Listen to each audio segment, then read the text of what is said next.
Masih dalam pembahasan kitab Mazmur, dan kali ini kita akan membaca Mazmur pasalnya yang ke-53, ayatnya yang pertama sampai dengan ayatnya yang ke-7. Masih bersama dengan saya Om Jono dalam program Kata Hari Ini. Haleluya. By the way, sebelum kita mulai merenungkan dan membacanya, kita terlebih dahulu berdoa. Mari kita berdoa. Bapa yang penuh kasih, hamba berdoa di dalam nama Yesus. Tuhan sucikan, kuduskan, biarlah pagi yang indah ini menjadi pagi yang dahsyat, pagi yang luar biasa, pagi yang istimewa, karena Tuhan yang memberkati. Hamba-Mu akan membaca dan merenungkan firman Tuhan. Biarlah Tuhan memberkati setiap pendengar kata hari ini. Tuhan memberkati setiap aktivitas kami, bahkan keseharian kami penuh dengan kemenangan. Terima kasih Bapa, lewat firman-Mu kami dikuatkan, lewat firman-Mu kami dimerdekakan, lewat firman-Mu ada semangat dan kekuatan baru. Di dalam nama Yesus, haleluya, haleluya, amin, amin, amin, haleluya. Mazmur pasal 53, ayatnya yang pertama sampai dengan ayatnya yang ke-7, firman Tuhan berkata, kebobrokan manusia.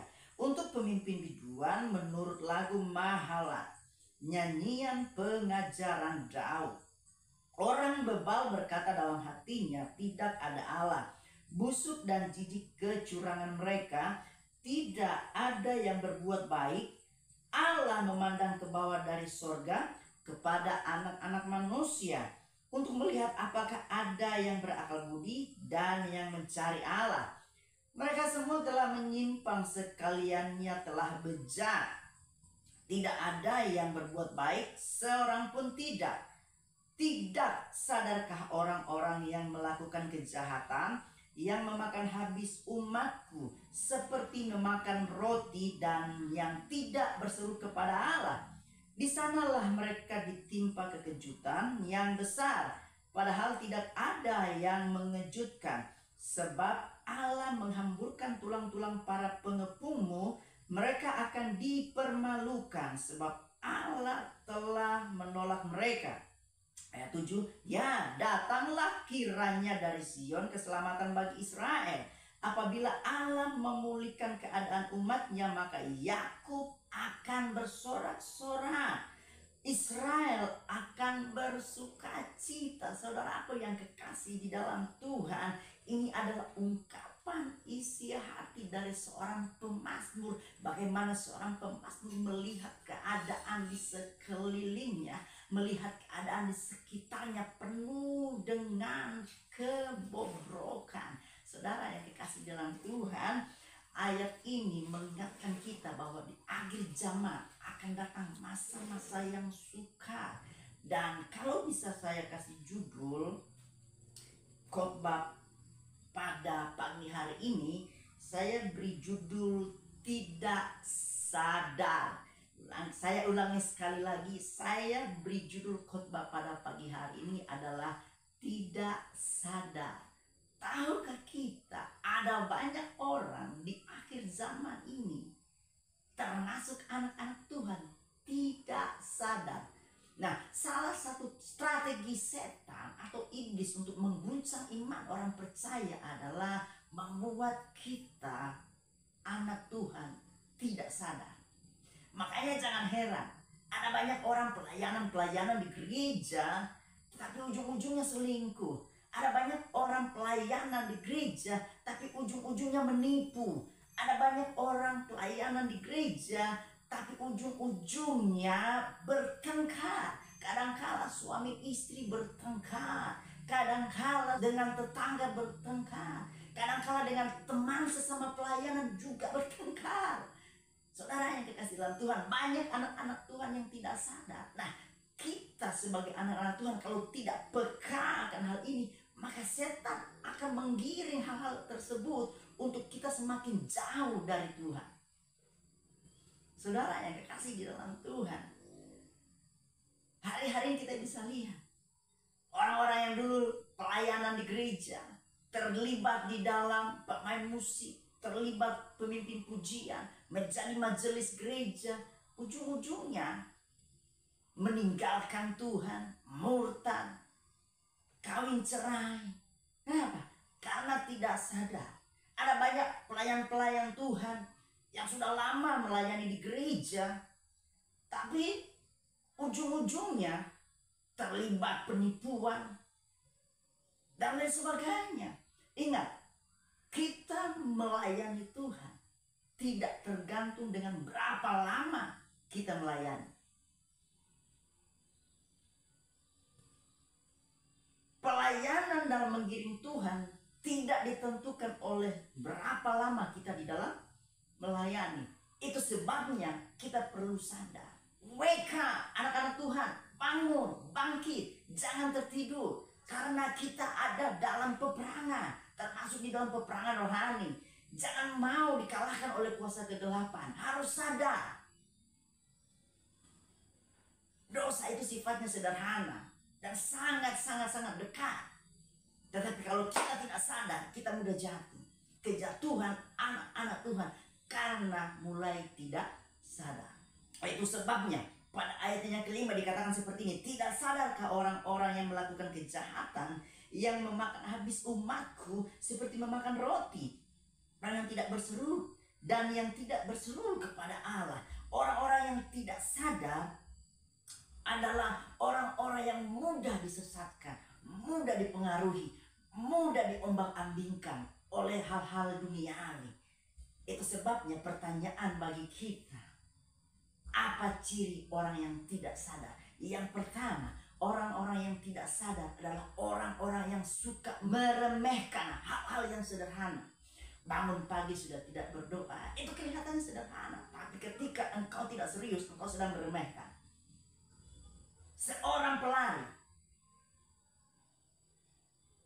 ketika dia berlari begitu cepat dan hampir sampai kepada garis finish, namun sesuatu terjadi.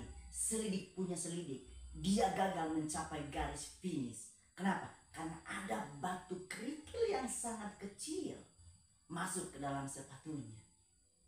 Kejatuhan anak-anak Tuhan bukan hal-hal yang besar, tetapi dimulai dari hal-hal yang sederhana karena mulai meremehkan. Saudara yang kekasih dalam Tuhan, Alkitab memberikan contoh yaitu Saul.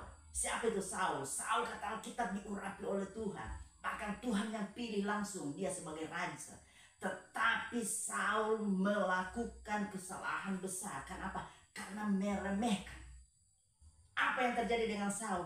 Dia mempersembahkan korban yang bukan menjadi bagiannya. Hal-hal yang sederhana, tetapi membuat fatal di dalam kehidupan Saul. Yang kedua, apa ciri orang yang tidak sadar? Yang kedua adalah tidak peka akan suara Tuhan. Halo anak-anak Tuhan, belajar untuk peka suara Tuhan. Jangan mengandalkan suara hati, karena suara hati kadangkala disusupi oleh perasaan. Tapi suara Tuhan itu nyata dan membuat kita semangat. Apa sih itu suara Tuhan? Firman Allah. Tiap hari baca Alkitab, tiap hari renungkan firman Tuhan, maka engkau akan melihat kemuliaan Tuhan dinyatakan dalam kehidupan kita. Yang ketiga, apa sih ciri orang yang tidak sadar?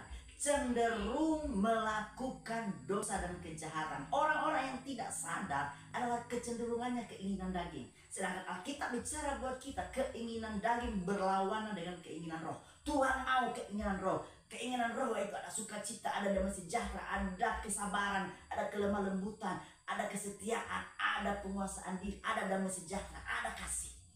Itu adalah keinginan roh. Tetapi keinginan daging adalah maut. Saudara yang kasih dalam Tuhan, Tuhan mau keinginan roh itu hadir menguasai kehidupan kita. Dan yang keempat, apa ciri orang yang tidak sadar? Cenderung kecewa, panik, dan menghalalkan segala cara. Orang-orang yang tidak sadar ketika dia menghadapi pergumulan, ketika dia menghadapi tantangan, persoalan, kecenderungannya panik, kecewa, dan akhirnya mengambil jalan pintas. Hal-hal yang demikian terjadi dalam kehidupan kita. Oleh sebab itu sadar, agar kita tidak jatuh ke dalam berbagai macam pencobaan. Sadar dan bangkit, karena kita punya Tuhan yang hebat, Tuhan yang luar biasa. Dan saudaraku yang dikasih di dalam Tuhan, kalau kita sadar, yang pertama, pikiran kita selalu positif. Orang yang sadar selalu berpikir positif. Apapun tantangan, masalah, pergumulan yang dia hadapi, dia tahu Tuhan sanggup melakukan perkara-perkara yang besar dalam kehidupannya. Yang kedua, orang yang sadar selalu tepat dalam mengambil keputusannya. Ketika orang sadar, dia tahu mana keputusan yang baik dan mana keputusan yang buruk untuk diambil. Ketika dia tahu bahwa itu baik, maka dia akan mengambil keputusan yang baik. Ketika dia tahu itu jahat, dia tidak akan mengambil keputusannya. Itu sebabnya kita bicara kalau ya katakan ya, kalau tidak katakan tidak. Lebih daripada itu berasal dari kuasa si jahat. Itu sebabnya orang yang sadar adalah orang yang mengambil keputusan yang tepat. Yang ketiga, orang yang sadar adalah orang yang selalu melihat hal-hal yang menyenangkan di dalam kehidupannya. Orang kalau ada sukacita, orang kalau ada damai sejahtera, orang kalau ada penguasaan diri, orang kalau ada kasih, dia akan selalu melihat hal-hal yang indah dan menyenangkan yang terjadi di dalam kehidupannya. Dan yang keempat, yang terakhir, orang yang sadar adalah orang yang selalu menceritakan kebaikan Tuhan. Orang-orang yang sadar, dia tidak pernah menjelekkan orang lain. Orang-orang yang sadar adalah orang-orang yang tidak pernah fitnah orang lain. Orang-orang yang sadar adalah orang-orang yang tidak pernah menipu orang lain. Orang-orang yang sadar adalah orang-orang yang selalu menghadirkan sukacita dan damai dalam kehidupannya. Orang yang sadar selalu menjadi berkat bagi orang lain. Orang yang sadar, dia akan selalu melihat kemuliaan Allah dinyatakan di dalam kehidupannya. Orang yang sadar akan selalu melihat hal-hal yang indah dan menyenangkan. Ini adalah renungan kita pada pagi hari ini. Jadikan hari ini adalah hari yang luar biasa. Tetap semangat dalam menjalani hari-hari ini, karena kita tahu bersama dengan Yesus kita cakap menanggung segala perkara. Mari kita berdoa. Bapa, di dalam nama Yesus, hamba sudah selesai dengan firman-Mu. Biarlah firman hari ini menguatkan kami untuk tetap hidup di dalam kebenaran. Biar kami tetap sadar, kami tetap bangkit, biar kami tetap semangat. Kami tidak boleh takut dengan apapun, karena kami tahu di dalam Yesus selalu ada jalan keluar, selalu ada kemenangan, selalu ada berkat-berkat. Sembuhkan yang sakit, kuatkan yang lemah, beri penghiburan bagi yang susah, karena kami percaya orang yang bergaul karib dengan Tuhan akan selalu melihat hari-hari baik dan indah di dalam hidupnya. Terima kasih Bapa, di dalam nama Yesus. Haleluya. Amin. Amin, amin. Kita sudah dengar firman Tuhan hari ini. Biarlah firman Tuhan menjadikan kita semangat, dan keseharian kita tetap dikuatkan oleh Tuhan.